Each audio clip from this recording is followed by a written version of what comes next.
안녕하세요. DDR 부동산연구원의 서영창입니다.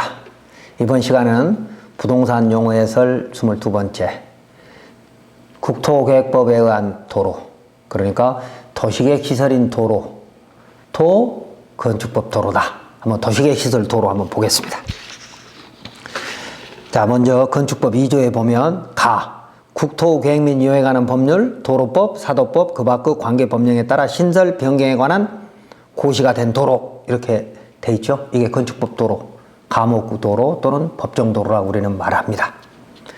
자, 건축법 2조 1항 11호 감옥의 법정 도로 중 국토계획법에 의해서 신설에 관한 고시가 된 도로에는 도시계획시설 도로가 있습니다. 도시계획시설 또는 도시군계획시설, 똑같은 말입니다. 도시계획이라는 용어가 도시군계획으로 바뀌어가지고 도시계획시설, 우리는 그냥 줄여서 말하고 있습니다만 법률 용어는 도시군계획시설입니다. 그런데 그냥 도시계획시설이라고 하겠습니다. 이 도시계획시설 도로란 국토계획법에 가보면 기반시설이 46가지가 있는데요. 첫 번째가 교통시설입니다.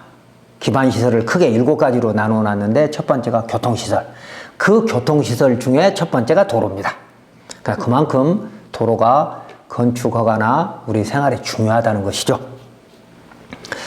그래서 이 기반시설인 도로가 도시군관리계획으로 결정이 되면, 도시계획시설이 되는 겁니다.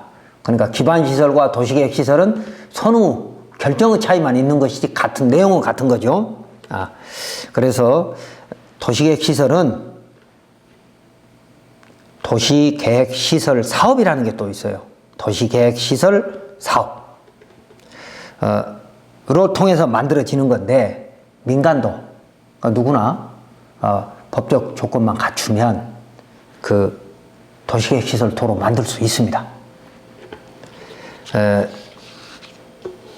원래 도시관리계획이라고 하는 것은 광역도시계획과 도시기본계획에 맞게 지자체가 위반하는 것이 원칙이죠. 도시관리계획은 지자체가 해야 되는 원칙이나 예외적으로 민간도, 개인도 할 수 있는 도시관리계획이 3가지가 있습니다. 첫 번째, 기반시설의 설치, 정비, 개량에 관한 사항. 두 번째, 지구단위계획구역을 지정하고 지구단위계획을 수립하는 것. 그 다음에 세 번째는 개발진흥지구의 지정에 관한 사항. 이렇게 3가지가 있습니다. 이 중 기반시설의 설치가 도시군관리계획으로 결정이 되면 도시계획시설 도로가 되는 것이죠.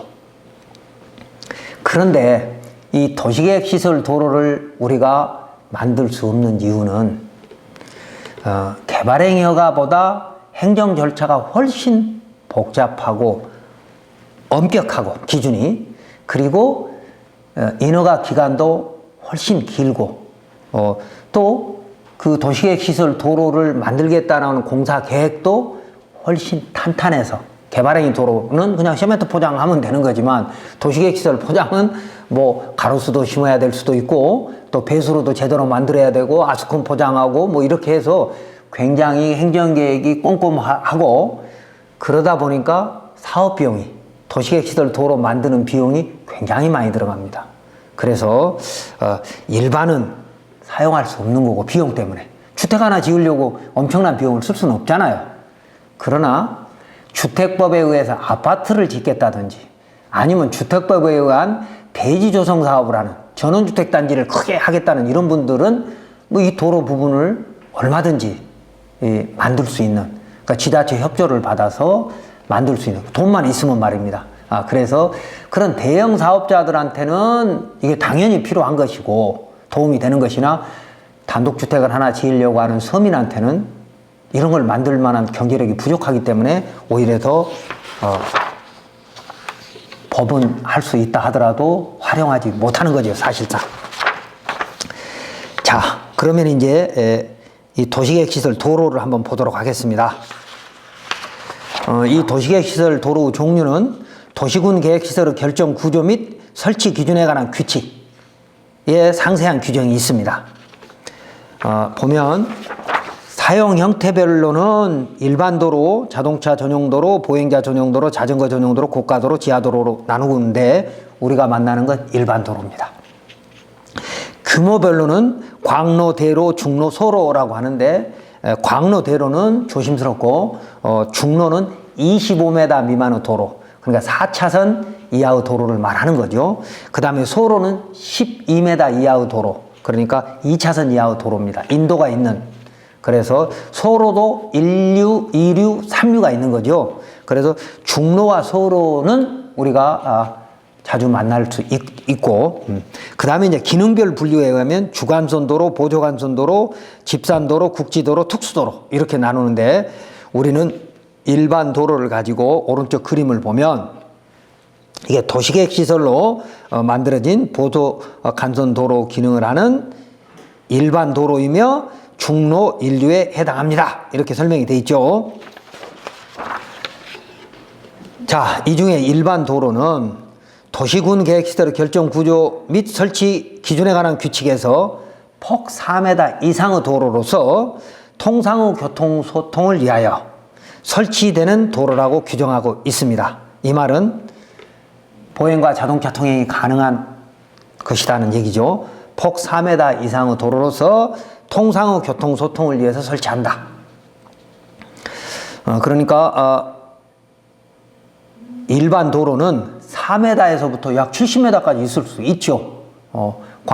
광로는 70m까지도 있으니까요. 그런데 우리가 이제 주로 만나는 건 4m에서 한 25m 사이에 있는 2차선 또는 4차선 도로인데 통상의 교통 소통을 위해서 설치하는 도로라고 도시군 계획시설 결정 구조 설치에 관한 규칙에 있고요. 그 다음에 일반 도로 차로 폭은 최소 폭은 3m 이상이라고 규정하고 있는데 이건 도로 구조시설 기준에 관한 규칙에 있습니다. 도로법 시행 규칙이죠. 도로 구조시설 기준에 관한 규칙에 보면 일반 도로 차로 폭은 최소 3m 이상이어야 한다. 그래서 실제 자동차 통행이 가능한 공간은 3m 이상이어야 한다라고 이렇게 돼 있었던 것이죠. 그래서 비도시 지역이든 뭐 건축법 4m 이상의 도로가 꼭 필요하지 않는 곳은 3m 이상의 공간이 있어야 된다라고 허가 공무원들이 해석을 하는 것이죠. 이것에 근거해서 도로 구조 시설 기준에 관한 규칙에 보면 일반 도로 차로 폭은 최소 3m 이상이어야 한다는 규정이 있기 때문에. 자, 그리고 일반 도로는 보도와 차도 구분이 명확하지 않은 도로도 있어요. 만약에 4m 이상인데 한 5, 6m 도로가 있다. 그럼 그건 어떻게 해야 됩니까? 차도는 3m 이상이어야 되고 보도도 2m 이상이어야 된다는 규정이 있기 때문에 5m는 3m, 2m 나누어서 차도와 보도를 구분할 수 있지만 그렇게 차도와 보도를 꼭 구분하는 것보다도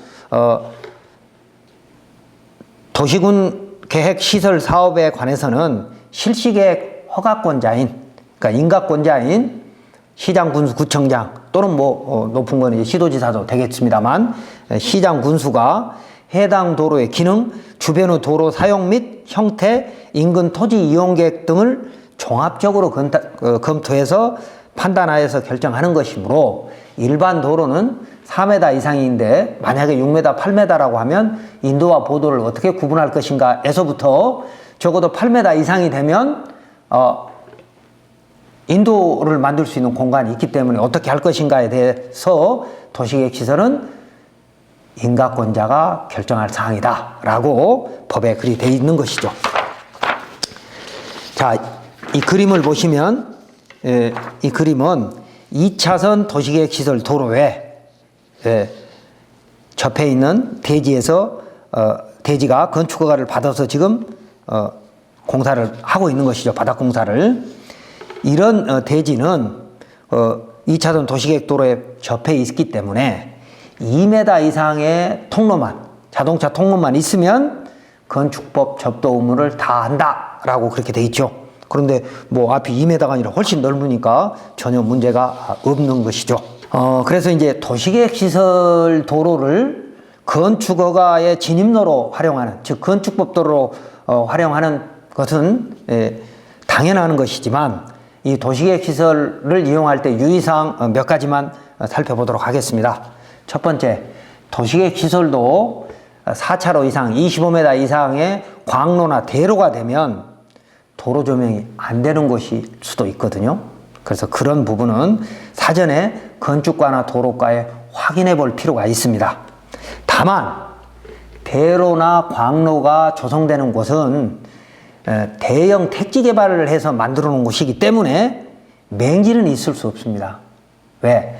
중대형 개발을 하면서 맹지가 있는 필지나 획지를 만들면 사업성이 잘못한 것이죠. 그래서 대로나 광로가 있는 도로에 접해 있는, 대로나 광로에 접해 있는 필지는 맹지가 있을 수 없다. 반면 이 택지개발지구 외곽에서 사업을 하다 보면 이 어느 지구를 지정을 할 때 그 지구 경계선에 전부터 진입로가 있었던 필지가 남아있다면, 잔여 토지로 남아있다면 그 잔여 토지로 출입할 수 있는 공간은 그 택지 개발을 하는 사업 시행자가 만들어줘야 됩니다. 잔여 토지의 진입 통로는 택지 개발지구 사업 시행자의 의무이다. 그래서 그런 대형 개발 주변에 만약에 맹지가 되면 그 사업 시행자를 통해서 맹지 탈출할 수 있는 권리를 찾아보면 될 것입니다. 그래서 첫 번째는 대로 광로에 접도했을 때 오히려 맹지가 될 수도 있으니까 확인해야 되고, 이런 것들이 만약에 도시 외곽에 있다, 비도시 지역에 있다 그러면 당연히 안 되는 거고요. 어려운 거고요. 자, 두 번째는 도시계획시설 도로가, 또는 뭐 도시계획시설 도로가 아니더라도 삼거리, 사거리에는 도로와 도로가 삼각형이나 사각선 만나는 곳에는 모퉁이가 생길 거 아니겠습니까? 코너 각지라고 우리는 말하죠. 모퉁이에는 또 건축 후퇴선이 있을 수 있습니다. 유의해야 됩니다. 만약에 대지가 도로의 교차 지점에서 교통을 원활히 하고 시야를 가리지 않기 위해서 확보하는, 이 그림 보시면 그 삼거리인데 도로가 양쪽으로 이렇게 나눠지면서 코너가 되는 각지에는 또 도로 모퉁이의 길이에 따라서 적당한 건축선을 후퇴해야 됩니다.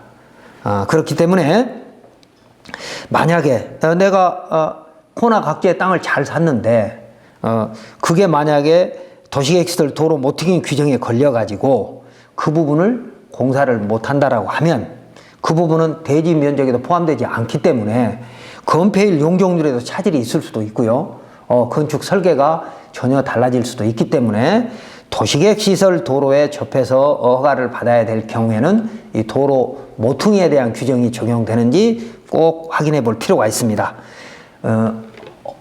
얼마의 너비의 도로가 만나면 어느 정도 띄어야 되는지에 대해서는 도시군 계획시설의 결정 구조 및 설치 기준에 관한 규칙 별표에 보면 있습니다. 뭐 이런 것들은 건축사나 토목증형 설계사분이 잘 알고 있으니까 여러분이 그 전문가들의 도움을 받으면 될 것이고, 다음은 이제 세 번째 도시계획시설 도로는 국가나 지자체 또는 위임을 받아서 민간이 시행할 수 있는 것인데, 그 도시계획시설 도로는 공공시설이므로 기부 체납을 하는 것이 원칙입니다. 도시계획시설은 국가나 지자체가 토지 소유자한테 정당한 보상을 하고 소유권을 가져와서 만들어야 가는 것인데, 민간이 도시계획시설 도로를 만들 때는 그 민간사업 시행자가 보상을 하고 그 사업 시행자 명의로 이제 보상을 했으니까 시행자 명의 땅이 되는 거죠. 그래서 시행자 명의 땅이 되더라도 공사가 끝나면 무상 기속해야 된다라고 국토계획법에 돼 있습니다. 왜? 공공시설, 공공재이기 때문에. 그래서 도시계획시설은 민간 사업자가 위임을 받아서 할 수는 있지만 결국 지자체에 기부 체납해야 된다는 거죠. 무상귀속.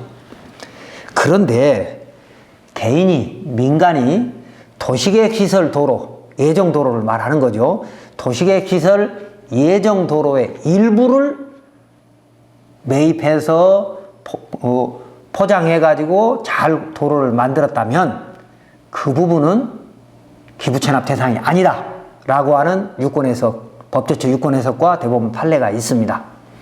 그렇다면 민간이 도시계획 예정도로 일부분을 잘 닦아서 뭐 6m가 되든 8m가 되든 뭐 12m가 되든 잘 닦아서 한 부분은 그냥 민간 사업 시행자가 소유권 가지고 있다가 국가나 지자체가 그 도로를 만들 때 주변 시세 3분의 1 값으로 보상을 받으면 되겠죠. 그건 뭐 토지보상법 시행규칙에 있으니까요. 그 다음에 네 번째 도시계획 시설은 만약에 도시계획 시설이 일부가 도로법 도로와 중복 결정이 된다. 그러니까 도시계획 시설은 대부분 도시지역인 시내지역에 있습니다만 지금은 시외에도 도시계획 시설 도로를 만드는 추세이므로 뭐 예산만 있으면 만들 수 있는 거니까요. 국토계획법이 2003년에 만들어진 이후에는 국토이용관리법, 그러니까 도시계획구역 외지역도 도시계획시설 도로 만들 수 있으니까 말입니다. 그런데 그런 도시계획시설 도로가 도로법 도로로 결정이 되면 노선 인정 공고 및 도로구역 결정을 한 것을 말합니다. 도로법 도로는 노선 인정 공고를 해야 되니까요. 물론 도시계획시설 도로도 노선 명이나 이런 건 다 있습니다만 도로법에 따라서 노선 인정 공고 및 도로구역 결정을 하면 그 도시계획시설 도로는 국토계획법만 적용받는 게 아니라 도로법 도로로 보아서 도로법 규정을 모두 적용하라고 이렇게 유권 해석하고 있습니다. 그렇기 때문에 도로법 규정은 도시계획시설 도로보다 훨씬 더 엄격하죠. 도시계획시설 도로는 자동차 통행과 보행을 동시에 고려를 해서 만들어야 되는 도시지역이니까 말입니다. 그런데 도시 외곽에 있는 도로는 자동차 통행이 우선적으로 가는 도로법 도로가 되면 훨씬 더 보행자한테 더 불리한 상황도 있을 수 있고요. 그래서 건축허가에 더 까다로울 수 있거든요. 그래서 도시계획시설 도로가 도로법 도로로 중복 결정이 되면 노선 인정 고시 및 도로구역 결정이 되면 내가 그 도로에 도시계획시설이지만 도로법 도로에 붙어있는 땅을 개발을 할 때는 그 도로법 도로와 연결하는 통로를 만들 때 훨씬 더 엄격해질 수 있다라는 걸 알고 계셔야 된다는 겁니다. 정리하면 도시계획시설 도로는 건축법 2조 1항 11호에 따라서 접도 의무를 다 할 수 있는 건축법 도로 과목의 법정 도로 중에 하나입니다. 도시계획시설 도로는요. 그러나 국토계획법에 의해서 민간도 만들 수 있다. 그러나 도시계획시설 도로는 민간이 만들면 전부 무상 귀속되는 기부체납해야 한다.